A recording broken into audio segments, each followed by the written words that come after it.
حضرت عبداللہ ابن مسعود رضی اللہ تعالیٰ عنہ فرماتے ہیں نبی علیہ السلام کے پاس آیا، آپ کہنے لگے اقرأ علی القرآن، او میرا ابن مسعود ذرا قرآن پڑھنا میرے سامنے۔ آپ کہنے لگے اقرأ علیک وانزل علیک یا رسول اللہ، کیا میں آپ پر قرآن پڑھوں آپ کے سامنے، حالانکہ قرآن تو اترا ہی آپ پر ہے۔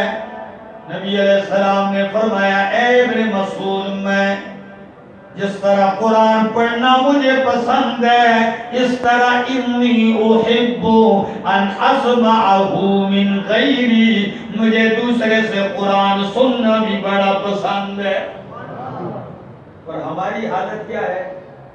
بڑا خطیب چھوٹے خطیب کی تقریر نہیں سنتا، ہاں بڑا ناخوان چھوٹے ناخوانوں کی، میں تو بڑی شے ہوں۔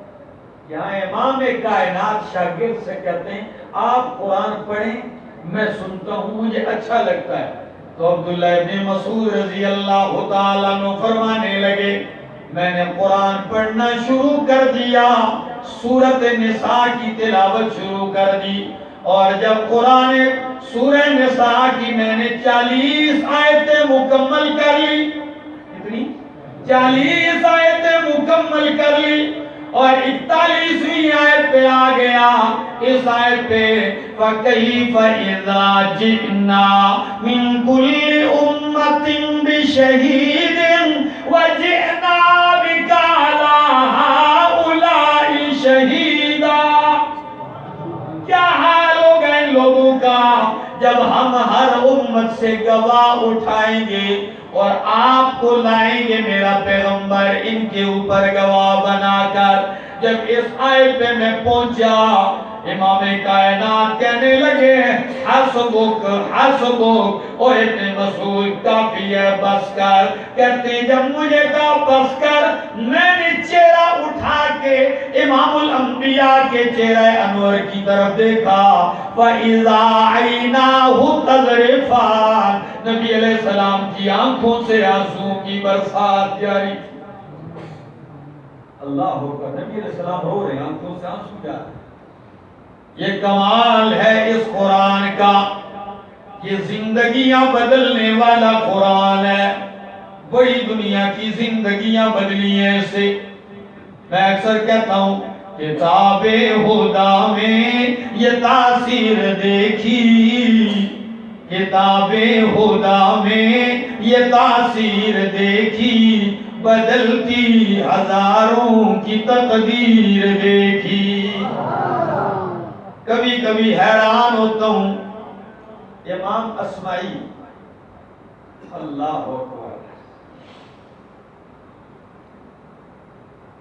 لغت کے بہت بڑے امام گزرے ہیں، اور زندگی کا تقریباً بڑا حصہ اس شخص نے پنڈوں میں دیہاتوں میں جا کے گزارا ہے۔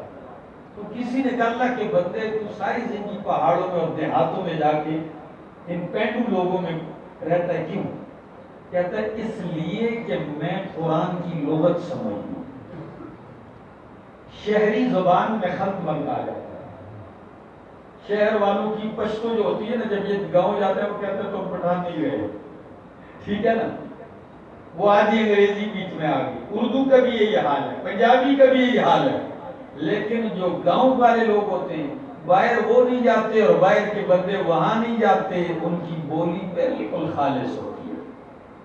کہتے ہیں دیہات میں جگہ محفل لگی ہوئی ہے اور محفل میں گفتگو جاری ہے، بالکل ایک پینڈو آرابی بیٹھا ہے دیہاتی، ہماری گفتگو سن رہا ہے، ہم قرآن کے اوپر گفتگو کرتے کرتے میں نے سورۃ مائدہ کی آیت پڑھنے شروع کر دی۔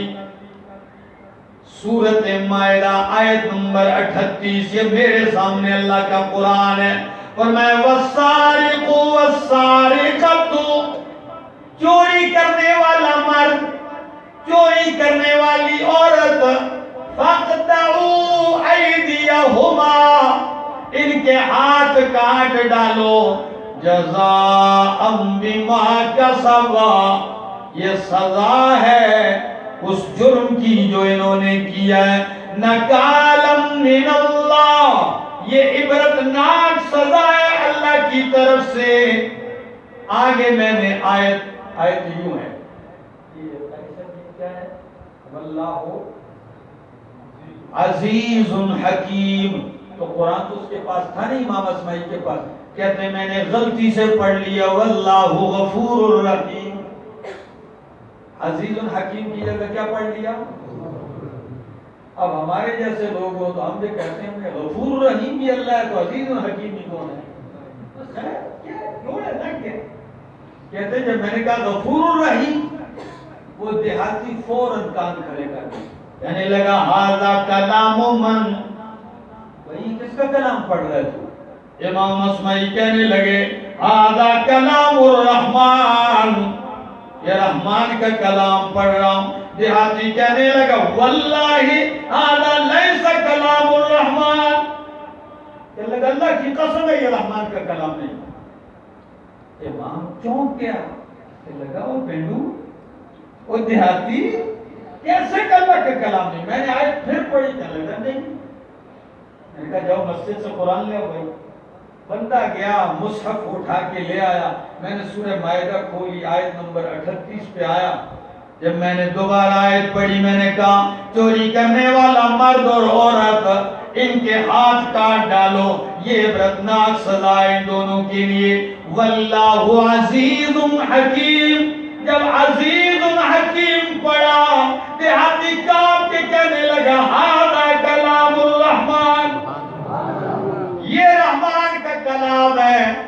امام اسماعی چکرا کے کہنے لگے او دیہاتی سچ بتا، حل قرأت القرآن حل حفظت القرآن، تو قرآن کا حافظ ہے؟ میں کہا اللہ کی قسم میں نے قرآن پڑھے ہی نہیں،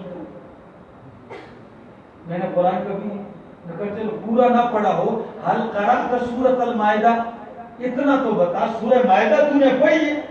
میں کہا اللہ کی قسم میں دیکھی بھی نہیں، دیکھی بھی نہیں ہے سورت۔ امام صاحب نے کہا پھر مجھے بھی تو سمجھا، پڑھا تو نے نہیں، دیکھی نہیں یہ سورت، تجھے کیسے پتا چل گیا میری غلطی کا؟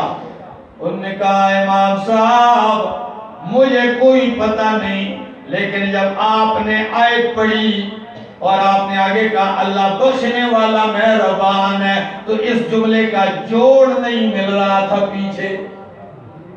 مجھے کوئی قرآن کے علم نہیں ہے، لیکن اس آیت کا پیچھے جوڑ کیوں؟ اب آپ کہیں گے کیوں جوڑ نہیں تھا واللہ غفور رحیم؟ وہ کہنے لگا اس لیے جوڑ نہیں تھا کہ اللہ فرماتے چور کا ہاتھ کاٹ ڈالو، مرد ہے یا عورت ہے اس کا ہاتھ کاٹ ڈالو، یہ سزا ہے۔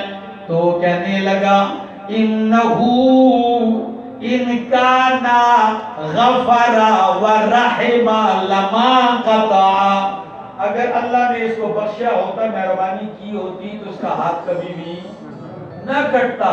تو غفور الرحیم کا جوڑ نہیں مل رہا، لیکن جب تو نے پڑھا واللہ عزیز حکیم تو میں جھوم اٹھا، میں نے کہا واقعی کہ اللہ زبردست ہے، حکیم فیصلہ کرنے والا ہے، کیونکہ انہو عز فحکم فقطع، جب وہ زبردست ہے تو اس نے فیصلہ سنایا، جب فیصلہ سنایا تو چور کا ہاتھ کاٹ کے رکھ دیا۔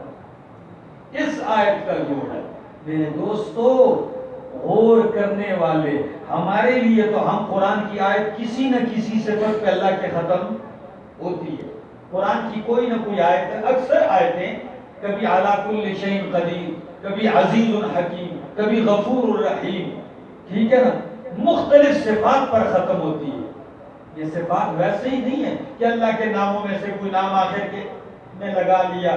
یہ جیسے ہمارے علاقے کا کوئی قاری تھا نا، قرآن اس کو یاد شاید کچھ بھی نہیں تھا، تو رمضان میں صرف پیچھے یوں کرتا آخر میں یا علمون کہہ کہ اللہ اکبر، نہ اس کو سمجھ آئے، مقتدیوں کو صرف یا علمون تعلمون سمجھ میں آئے۔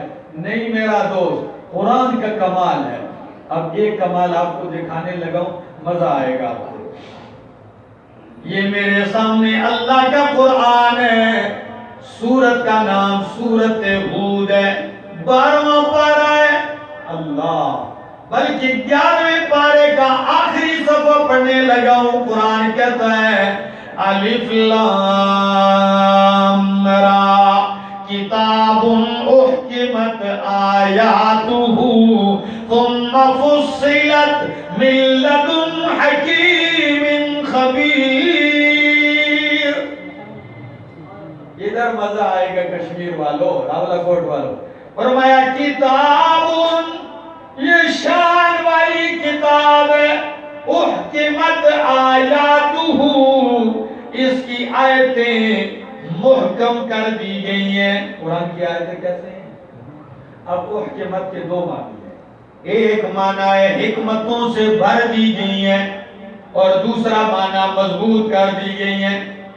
اور فصلت، پھر اس کی آیتوں کی تفصیل کی گئی ہے. اللہ کی آیتیں ہیں قرآن، یہ اللہ کی کتاب ہے، اس کی آیتوں کی احکمت، اس کو حکمتوں سے بھر دیا گیا ہے. پھر اس کی آیتوں کی تفسیر کی گئی ہے، کس کی طرف سے؟ من لدن حکیم خبیر، حکیم اور خبیر ذات کی طرف سے. اب ادھر آیت کون سی صفتوں پہ ختم ہوئی؟ حکیم اور، اب حکیم اور خبیر کا کیا جوڑ ہے پیچھے؟ اس جوڑ کو سمجھو. فرمایا اس کی آیتوں کو حکمتوں سے بھر دیا گیا، اس لیے جس نے بھرا ہے وہ حکیم ہے. اس کی آیتوں کی تفسیر کی گئی ہے، اس لیے کہ جس نے تفسیر کی ہے وہ خبیر ہے. یا اللہ، وہ تفصیل کیا ہے جو قرآن کی گئی ہے؟ فرمایا وہ تفصیل یہ ہے اللہ تعبدوا الا اللہ. یہ تفصیل ہے کہ قرآن آیا اس لیے اللہ تعبدوا الا اللہ، کہ بندگی نہ کرو مگر کس کی؟ اللہ ہی کی بندگی کرو. یہی قرآن کا پیغام ہے، اور ہم یہی دعوت دے رہے ہیں لوگوں. بندگی کرنی ہے، عبادت کرنی ہے، سجدہ کرنا ہے تو کس کا کرنا ہے؟ پکارنا ہے تو کس کو؟ اللہ ہی کو پکارنا ہے. اللہ میری اور آپ کی حاضری قبول فرمائے. زندگی باقی، ملاقات باقی.